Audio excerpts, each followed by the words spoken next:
C'est à la MJC de Lamballe que Stéphane Lecoquen a décidé de mettre sur pied la première section sportive de Torbal en Côte d'Armor pour la saison 2015-2016. Et c'est au gymnase Roger Boulin, près du lycée Avril, que tout un groupe de personnes déficientes visuelles mais aussi voyantes s'entraîne chaque dimanche matin avec Stéphane, aidé de Franck Micard. J'habite Lamballe, je suis non-voyant et je viens donner ici un coup de main au club de Torbal de Lamballe qui vient de se monter. Et moi je suis licencié en première division au club de Poitiers. MJC TV a suivi une de ces séances d'entraînement.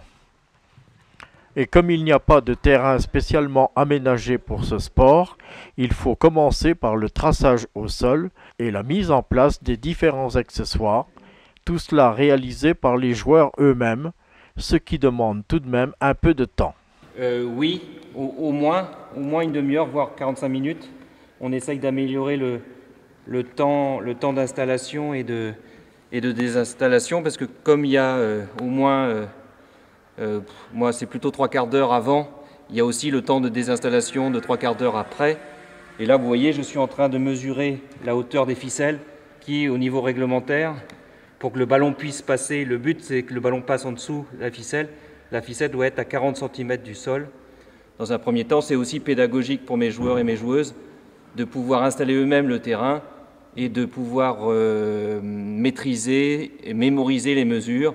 40 cm de hauteur de ficelle, un terrain de 16 mètres de long sur 7 mètres de large, ça c'est la dimension d'un but, et puis des tapis de 2 mètres sur 1 mètre, etc. Donc il faut scotcher les tapis que vous voyez derrière moi.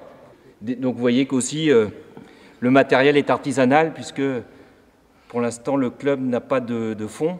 Donc j'ai trouvé l'idée d'acheter des pieds de parasol, et mon papa m'a fait des tubes PVC que vous voyez ici, qui permettent que ce soit quand même un minimum facile d'installer tout ça, quoi. Puis ce sont les échauffements et les ateliers techniques. C'est de l'échauffement, on appelle ça aussi du réveil musculaire. La plupart des joueurs et des joueuses là n'ont pas pratiqué de sport pendant quelques années. Et donc l'idée c'est de leur apprendre des gestes avant la compétition, de réveil musculaire, d'échauffement pour être prêt, pour ne pas se blesser. Donc on essaye d'échauffer les articulations de la tête jusqu'aux pieds. Et donc vous avez entendu et vous avez vu, c'est Loïc, un des joueurs qui est à même là, qui a souhaité animer cette séance de réveil musculaire. Et Loïc par exemple, il a 54 ans. Donc lui, il sait très bien avec son expérience que lui, plus que d'autres, a besoin de bien réveiller les muscles et d'être prêt pour ne pas se blesser, quoi, le jour J. J'augmente.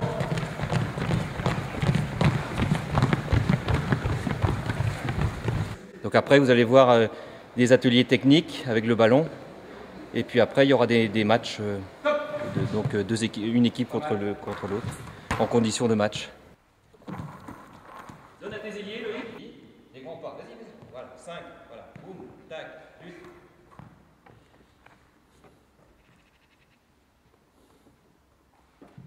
8 secondes.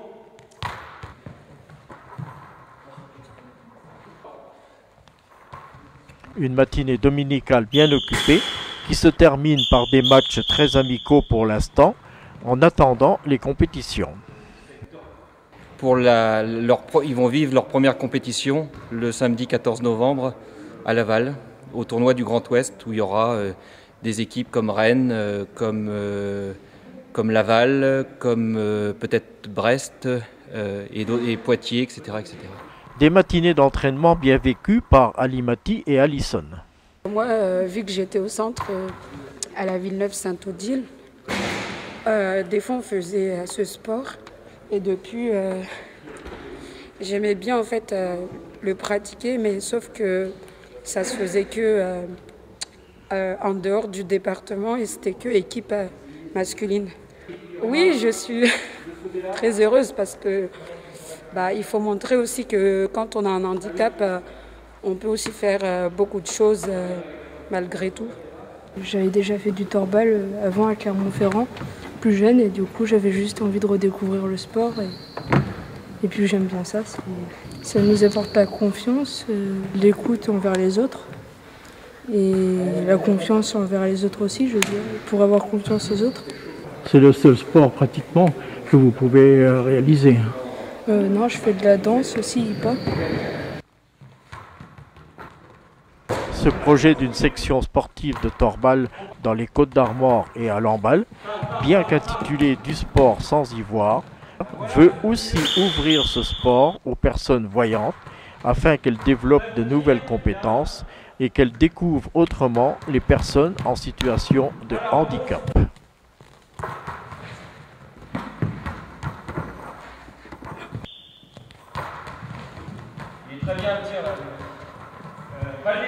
Alors, qui dit une nouvelle section dit aussi besoin d'argent ? Tout à fait, puisque là, j'ai le plaisir de pouvoir peut-être, au vu de l'investissement de mes joueurs et de mes joueuses, de les envoyer en championnat de France, National 4 pour les garçons et puis National 1 pour les filles, puisqu'il n'y a qu'une division. Ça fait des déplacements. Là, par exemple, pour les garçons, il est prévu un déplacement à Clermont-Ferrand. Donc, le poste de dépense le plus coûteux dans le Torbal, c'est les déplacements. Donc, j'ai un budget là de plus de 8 000 €. Donc, on a lancé une plateforme de financement participatif de projets entièrement bretons, kengo.bzh, que les gens qui veulent nous aider à distance, ils le peuvent.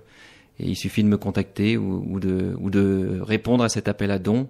Je fais aussi un appel à toutes les entreprises commerciales du secteur de Lamballe ou de Saint-Brieuc. S'ils veulent aussi communiquer sur leur activité par le biais de nos maillots dans la France entière, voilà, on est présent. Eh bien, merci Stéphane Lecoquen, donc entraîneur-joueur du club de la section sportive de Torbal Côte-d'Armoricain de la MJC de Lamballe, d'avoir été avec nous sur Cob FM dans ce journal sport. Merci à Radio Cob FM.